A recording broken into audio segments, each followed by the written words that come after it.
next guest lives to help people. Vince Moffitt has been a raft guide, rock climbing instructor, but his heart was in public service, so he became a firefighter. While he was fighting fires and rescuing people, he started his own business doing swift water rescue, and has traveled the world training people how to do it in other countries. He volunteered with and worked for Team Rubicon, a veteran-based disaster relief organization that helps veterans reintegrate into civilian life by mobilizing them as a disaster relief force. Again, he traveled the world doing that. When his parents decided to retire, he bought the family business, Basin Home Health. He's running the business now and noticed that lots of people don't have the ability to benefit from hospice care. He also noticed that there was no organization in the area that could help. So that led him to his latest effort. Vince started a nonprofit organization called Basin Good Neighbor Fund that helps people pay for hospice care and related expenses. He's seen a lot and done a lot, and I can't wait to get him in the truck to hear about some of it. I say some of it because it would probably take weeks to hear all of Vince's tales of adventure. Want to see how it goes? Come along for the ride in Ken's Think Tank. Ken's Think Tank is made possible by the following sponsors. Trattoria di Bernardoni is Farmington's authentic Italian restaurant. Rooted deep in Italian history, the Bernardoni family treats your family to food that loves you back. Drop in and tell them Ken sent you. You'll be glad you did. From the moment you walk into the Cave Men's Grooming, you understand this is no average barbershop. This is a place for men and their grooming needs. In a world full of guys, be a man. Drop by the Cave Men's Grooming and join the revolution. 505 Motorsports in Farmington is awesome. They sell vehicles of all makes and models, as well as four-wheelers, motorcycles, boats, RVs, and more. They even offer in-house financing and co-signment. I was thinking, I was wondering if we were going to do the old thing from when you and I were probably, I didn't go to high school here, but you go drive around the hills and drink Coors Light, like, they used to do back in the old days, farm town stuff. Really would be fun if we did this. If you want to change it up, where you could sing me, like car karaoke, you could sing me your questions and I could do interpretive dance and you have to figure out the answer. Remember on Carpool Karaoke when the Red Hot Chili Peppers were on there? Oh, yeah. And Anthony Kiedis, and they go out and wrestle in somebody's yard. So we and I should probably stop and wrestle in someone's yard. And then they all took their shirts off, and I was like, oh yeah, we're going to do something weird. Have fun with it. So let's back up. You mentioned that you didn't go to high school here. So where are you from originally? Yeah, so I was born here, but in third grade, we sold everything we owned and bought a motorhome and moved to Alaska. Really? Yeah, and we lived in other areas in that motorhome for a few years, Arizona in the desert, and did different things, and then we finally ended up in Mancos. Spent about 4 or 5 years there, and then Colorado Springs. I actually went to high school in the Air Force Academy. You were talking about Air Force. So I went to high school in the Air Force Academy, graduated there, and then after I got out of school, I didn't know what to do. I didn't have money for college. I didn't even know what to do. So I moved back here. Okay. My grandparents lived here, and ended up, staying. So you moved back here, and you became a firefighter. What led you to that? Well, so at the time, I was looking for a career. I was working as a raft guide and a rock climbing instructor, and starting my family, and really that raft guide instructor, raft guiding is not a really good way to make a living. I mean, you can do it, but it's fun. Yeah, it was fun, and I've been able to do it my whole life, which luckily the fire department panned out. But I think public safety just was something I was interested in. I wanted to do something that was a little bit more adventurous and exciting, and so I put my applications for police department and the fire department. I thought, hey, I'm not going to be able to join the military because I'm starting a family, so these are probably the perfect things for me to be able to get involved in, and service-oriented, good careers. And thank God the fire department called me first instead of the police department, because I think I made the right choice. Yeah. And loved it. And it was a real rewarding career. It provided me with opportunities. Like when I left the fire department, my career was able to grow exponentially in the area of instruction and disaster response and things like that. But I think it's a testament to Farmington Fire Department because of the things they allowed us to be involved in. I was on a FEMA USAR team where we responded to Hurricane Katrina, for example, things that in other departments in other cities, it would take you 30 years in that department to be able to do. And because of Farmington, and as forward-thinking as our department was and chief was and stuff, to allow us to do that. So, so I did that and loved it, and still, very much a part of who I am, and retired and did the Royal Rescue thing. And now, did you start that while you were still a firefighter, or after? So because of the raft guide and the rock climbing instruction thing, I was doing rescue instruction too. And when I got on with the fire department, it obviously lent itself hand in hand to complement it. And so I was doing a lot of swiftwater rescue and rope rescue. And in 1997, I incorporated and was teaching throughout that time. And when I retired from the fire department, I started getting some bigger contracts. Like I was going to Dubai and doing classes in Dubai. I did a bunch of volunteer work with the fire service in Mexico. I did a bunch of stuff in Haiti. So I was able to continue to leverage that. And, we just had classes here the past couple weeks. We have people from all around the world that come here. We go other places too, but we had departments from Rio Rancho and Sandoval County that came in the past 2 weeks and did training here in Farmington and Durango. We kind of move them around to different locations based off what we're doing. We got the Hawaiian National Guard are coming in next month to do a bunch of swiftwater training. We go there and do training for them. So, it's and when I was doing that, I was volunteering with a group called Team Rubicon, and eventually they offered me a job, and started out as an interim position and turned into a permanent position. But I loved it. I'm passionate about it. I still volunteer for them and still believe in the organization. So it's a veteran-based disaster relief organization that helps veterans reintegrate into civilian life through continued service. So we take veterans and first responders, take the skill sets from both of them, combine it to go and to help people and to help our veteran population, to help communities that have been affected. And with that, I was traveling all around the world to disasters. I mean, I went to Nepal to the earthquakes. I went to the Philippines to the to Typhoon Haiyan, and different places. I went to the UK for flooding, and then all over the U.S. And man, I feel so grateful to be able to have those opportunities, those experiences. And so how does that work? Team Rubicon is a nationwide organization. Do they have kind of a central deal, or do they have chapters? Yeah, so actually we're now in all kinds of countries. Like for example, the veterans in those other communities need the same thing that our veterans here needed, and so we found that lent itself to that. But yeah, so there's a national headquarters, but they're based off in different, regions of the country, and they just reorganized, so they're in they kind of changed the way it's made up. But before, it was the easiest way to explain it was that FEMA has these regions in the U.S., so we modeled it after that. So for example, I was in Region 6, which was New Mexico, Texas, Oklahoma, Louisiana, and Arkansas. So that was one region, but we would go to other regions on the national, so we and then we do a local thing. So there's a local group here, and for example, the flooding that happened after the fires up in Durango. We went out and helped some of the people there, the community, remove their damaged drywall and the we call it muck out the homes. And we went to Houston. Right now they're in Nebraska. They're in Africa because of the flooding. So they take those smaller groups and they can leverage that to a bigger group. So it's a really cool group of people to hang out with. They're the type of people that are like my best friends. They're just like the fire service guys. So the idea is that veterans, many veterans have a hard time when they get out of the military. They have a hard time adjusting to civilian life. It's a 100% different life.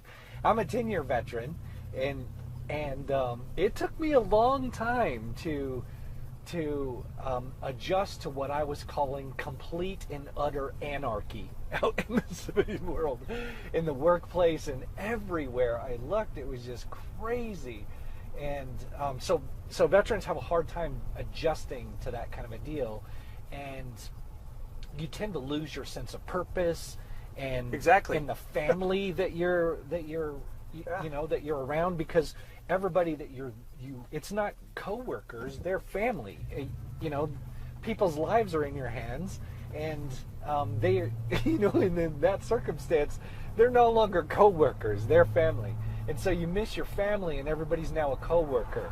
So Yeah. anyway, so you Same thing if with the you fire get service. random veterans and stick them in Yeah. a place, they will immediately know how to work together Totally. and do this thing, and they'll love it. And so And I that's what I missed when I left fire department, and so I Yeah. could relate to that for sure. And so it was something I needed, and I got that back. And then I always tell people, like, hey, look, even if you, like with veterans, for example, I'm like, even if you don't feel like you need it, you can mentor someone who does. Right. You know, you can be someone who got out of the military, you're super successful, you went another career, you know, all Right. these things, and you're like, hey, I'm good.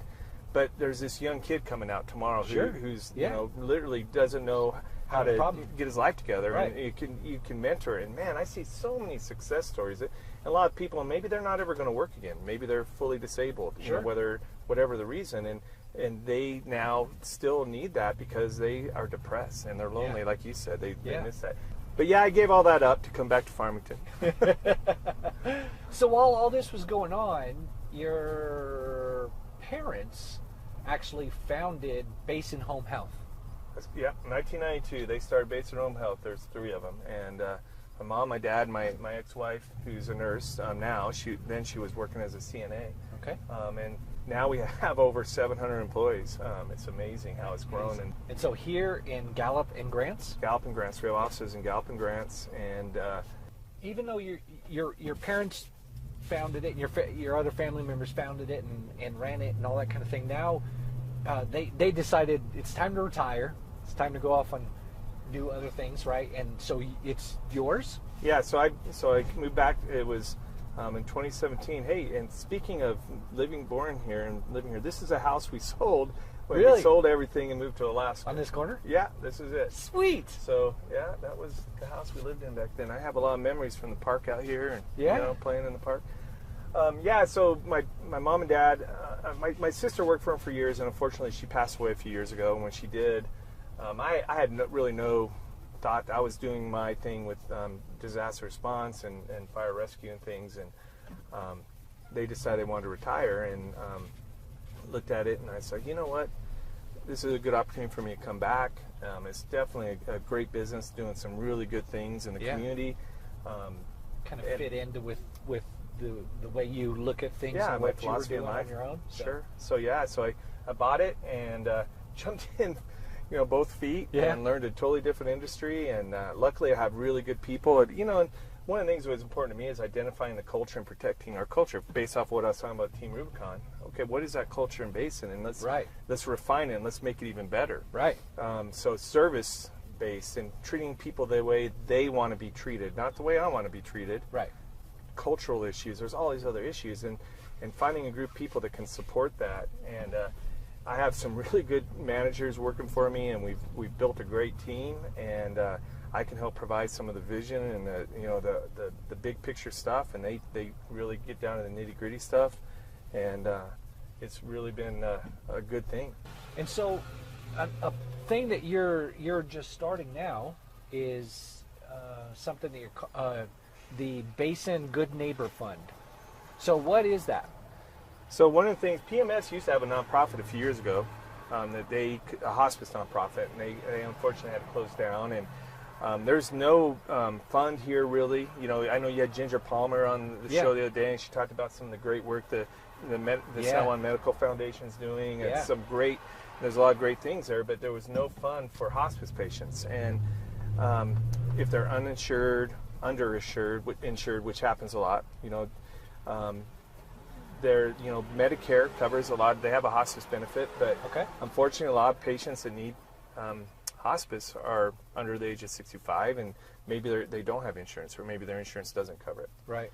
So we started a fund. We just started up so that we can help those people who require medical services, or they're actually terminal patients. Right now, we're meeting on setting up the parameters on how that'll work.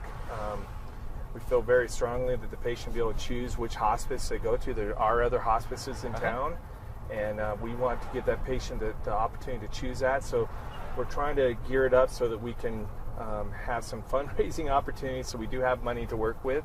Right. And we can pay it back to these people in a set amount, let's say $5,000 for that patient, so they can use for hospice benefit for wherever organization they want to choose.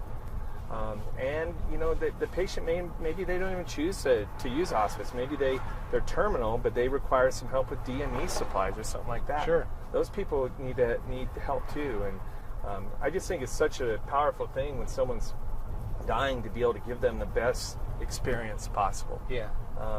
And by the way, just because a patient chooses hospice does not mean that they're going to die tomorrow. Right. It just means that, hey, look, I know that my death is imminent, and I want to have the highest quality of life that I can with the days I have left. Right. Just because someone doesn't have insurance, they should not be robbed of that experience. Yeah. Yeah. And there's people who are transient, that live on the streets, that are terminal as well. How can we help them? And I just feel it's really, it's part of, that service-based thing that I've been involved in my whole life, that I think, we all need to look for opportunities to be able to engage. And this was an area that was an unmet need in our community. Right. So with this Good Neighbor Fund, people would be able to kind of apply. So they would those apply, funds? and we're setting up the parameters right now on the guidelines of what would actually deem them as far as medically indigent. Sure. And once we have those set, they apply, they'd be accepted. If there's funds available, which my hope is this will grow into be one of the most popular funds in San Juan County, but Right. For people to donate to. We are a 501c3, so there is that. And then they would receive that benefit based off of their financial need. Right. And like you said, this wouldn't, it's the Basin Good Neighbor Fund, you run Basin Home Health. It wouldn't necessarily be so that people can purchase your services. Sure, exactly. I think that's would, like you mentioned, that if you, with this fund, you could essentially help someone pay for someone else's services, not your own. Yeah, and so that goes back to the whole thing of one of my philosophies is, I call it co-opetition. Yeah. So, yeah. You've mentioned that before. Yeah. So I don't know if that word exists, but it should now. And It I want to should. coin it. That'll be the one thing I can start a nonprofit and then volunteer and do stuff my whole life, but it's co-opetition is the word I want to be known for. Yeah. But, here's the thing. This town is a good example of this. We need businesses to be successful. Yeah. A home health care company went out of business a couple years ago, and it really stressed the system. It stressed our capabilities. It stressed our competitors. And just because we're competing doesn't mean that we're not good people and that we're not hiring some of the same people. Someone who works for me is going to work for them next year, maybe. I mean, who knows? So I think it's important to be the co-opetition and support each other in a way. I want people to choose my services. I want to choose my company, but maybe I'm not the right one for them. If not, one of these other ones might be. There you go. And with hospice, especially, I mean, I'm a big freedom of choice kind of guy. You deserve the right to be able to choose where you get those services. And just because you choose someone else, I shouldn't exclude you from this. And hopefully it makes our donors feel good about being involved in it as well, Yeah. And I think it's also hopefully going to build relationships with these other agencies so that we can do a better job of, there's a lot of issues that we should work as a team to address that, benefits all of us. Right. So you're still kind of working out all the details and whatnot, but you're also in of course you're putting forth your own money or the organization's money. Yeah. So and whatnot. I've invested in the first initial investment for the foundation. And we had been donating, or I shouldn't say donating. We'd have sometimes an indigent patient or someone who needs something like, a good example would be someone who has Medicare, and so they have a hospice benefit, but they have a hole in their roof where they actually, we go in and it's like, oh my gosh, you have a hole in your roof. Yeah. If it rains, water comes in. If it's not, so, we'd pay to have that work done on their house or, building wheelchair ramps or something like this. This just gives us another opportunity to engage and to allow people who maybe have those skill sets to get involved. But the initial seed money for sure for the foundation came, we were able to set that up, and we've already been able to do a little bit as far as with some utilities that were needed with some patients and stuff that utilities were going to get turned off. But that's small beans, and I think we need to really focus on the big picture stuff, and that's what we're trying to do right now with establishing, okay, we want to make sure we have a good a list of, hey, how do you qualify? This is what you need to do to qualify, and how much are you going to be able to receive, how much help are you going to be able to receive, Right. and adjust that. And there's a lot of people out there that maybe have some ideas, and if they do, I'd love to hear them. Maybe some education out there about having those conversations around death. We typically don't like to have those conversations, so we don't discuss those things with our family. You want to be positive, right? Yeah. And you don't want to be... Oh, you're going to be okay. Yeah, it's all good. It's like, and that's great. Sure. It's like, hey, okay, when you walk out of this hospital, this is what we want to do, and this is what but at the same time, let's just have a conversation just in case. Options. Yeah, just in case you don't. You Yeah. know, do you want to be cremated or do you want to be buried? Right. Right. And even so far as, okay, like for me, I told my kids, hey, I want some Cross Canadian ragweed played at my funeral. I want some Grateful Dead played at my funeral. Yeah. I don't. Yeah. Don't. I'm a Christian, but at the same time, I mean, this is who I am, Yeah. right? Yeah. And so I think those are the types of things that are really important to that I'm like, hey, this is who you are as a person. Let's make it make it right. But let people know. But before that, what experience have you not yet had that you still want to have? Right. Right. And let's do that. Yeah. Absolutely. Well, right on, man.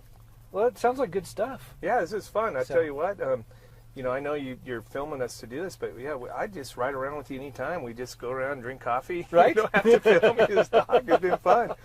And and I really think we should consider doing the whole, you singing me the questions, and I'll do some sort of interpretive dance, and you can figure out let the viewers decide what we're saying. We've had yo-yo tricks in here. We've got to have interpretive dance. Well, when I saw Red Hot Chili Peppers and those guys, and they Yeah. took their shirts off, and then they went and wrestled, I was like, man, Ken and I are going to have a blast. Yeah. And it was raining today. We could have actually worked out some mud wrestling. Dude, it would have been fun. I tell you what, that would have been classic. Nobody probably would choose my businesses anymore for their services, but at least I would have went out with a bang. The guy with the monkey riding the pig that likes to mud wrestle, There it is. You'd be legendary. Got to be known for that. Co-opetition, right? Co-opetition. So nothing else. Perfect. I love it. Well, good. Well, it was fun. I appreciate it. So, I don't know how we're going to end this. I know you and Ginger, made out in the Right. I try to make out with most of my guests, but the ones that are uncomfortable with that, we can just shake I it. do shake hands. I'm cool with that. So, yeah, there you go. Real family.